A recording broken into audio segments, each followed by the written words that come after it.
আসসালামু আলাইকুম ওয়া রাহমাতুল্লাহি ওয়া বারাকাতুহু। ওয়ালাইকুম আসসালাম রহমতুল্লাহ বারাকাত। জি। শেখ, আমি জানতে চাচ্ছি, আমরা কোথা যখন থেকে বলছেন? হ্যালো, কোথা থেকে? আমি কোথা নিউ থেকে বলছেন? আমি নিউ ইয়র্ক থেকে বলছি শেখ। জি, জায়গা তা বলবেন ভালো। আমি জানতে চাচ্ছি একটা কোয়েশ্চেন। আমরা যখন জামাত শেষ করার পরে আমরা যে তাসবিহ তাহলিল করি, জিকির আজকার, হ্যাঁ, হুম। এইটা বেশি উত্তম নাকি কোরআন তেলাওয়াত করা বেশি উত্তম? কোরআন তেলাওয়াত।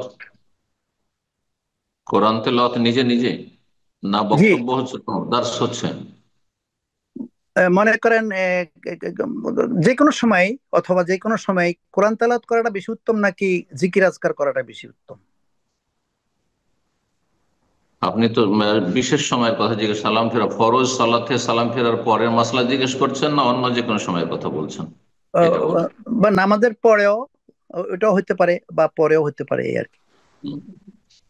যদি ফরজ সালাতের পরে হয়, তো সালাম ফেরার পরে যেহেতু নির্দিষ্ট বেশ কিছু জিকির আজকার রয়েছে যা রাসূলুল্লাহ সাল্লাল্লাহু আলাইহি ওয়াসাল্লামের সুন্নাহ এবং সহিহ সুন্নাহ দ্বারা প্রমাণিত, আর কথা এবং আমলের মাধ্যমে প্রমাণিত।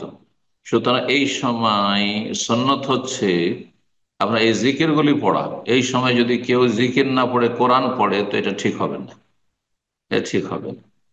তবে কিছু জিকির পড়ে নিল, আর হয়তো মুখস্থ নাই, তারপরে তেলাওয়াত করতে লাগলো, সেটি ভিন্ন বিষয়। কারণ এই সময়টি হচ্ছে জিকিরের সময়, এটি কোরআন তেলাওয়াতের সময় নেই। কোরআন তেলাওয়াতের জন্য 24 ঘন্টা যে কোনো সময় উন্মুক্ত রয়েছে। আর যদি অন্য সময় হয় যে আমি মসজিদে আছি, আহ, এখন জিকির আজকার উত্তম না কোরআন তেলাওয়াত উত্তম, তাহলে এই ক্ষেত্রে বলবো যে কোরআন তেলাওয়াত যদি অর্থ বুঝে করে তাহলে সবসময় উত্তম। কারণ কোরআনের তেলাওয়াত জিকির। ওয়াইন্নাহু লাযিকরুন লাকা ওয়া লিকাওমিকা ওয়া সাওফা তুসআলুন। আল্লাহ কোরআনে কারীমকে কোরআন জিকির বলেছেন বহু আয়াতে। ইন্না নাহনু নাযালনা যিকরা ওয়া ইন্না লাহু লাহাফিজুন। জি। তো কোরআন হচ্ছে জিকির।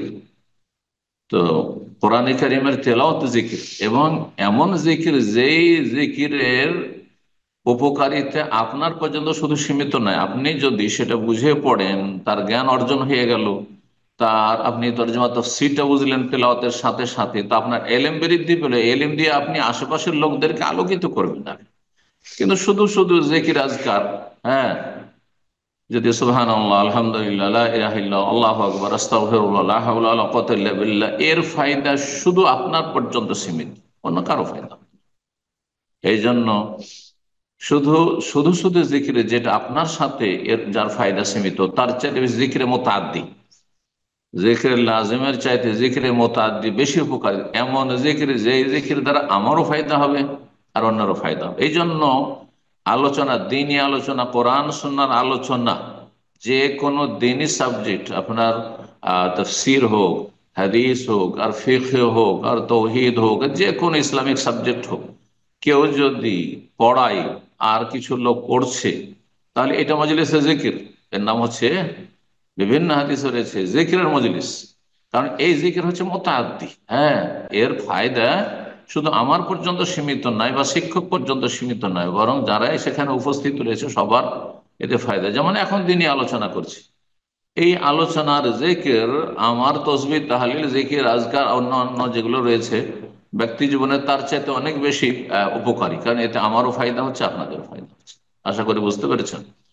তো তারপরেও জিকির আজকারকে আপনি ছেড়ে দেবেন না। আপনার ব্যক্তি জীবনের জিকির আপনার রুহানিয়াতকে উন্নত করবে, আপনার ইমানকে সতেজ করবে, আপনার আমল ভালো হবে, আপনাদের শয়তান পলায়ন করবে। যদি কোরআনের তেলাওয়াত এবং কোরআনের তাফসীর, সেখান থেকেও শয়তান পলায়ন করবে, সেটাও জিকির। কিন্তু সব রকমের জিকির যেন আপনার আমার জীবনে থাকে, এটা মনে রাখতে হবে। আবার সংক্ষিপ্ত ফর্মুলা বলছি, যদি বিশেষ এমন কোনো মুহূর্ত থাকে যেই সময় সুন্নতি জিকির কিছু আছে, তাহলে সেটাতে নিজেকে সীমিত রাখতে হবে। অন্য জিকির আপনি করবেন না। যেমন বললাম যে ফরজ সালাতের পরে আস্তাগফিরুল্লাহ, আস্তাগফিরুল্লাহ, আস্তাগফিরুল্লাহ, আল্লাহুম্মা আনতা সালাম ওয়া আনতা সালাম, তাবারাকতা ইয়া যাল জালালি ওয়াল ইকরাম, এইসব আজকার পড়বেন। আর সেই সময় কোরআন তেলাওয়াত করবেন না। বারাকাল্লাহু ফিক।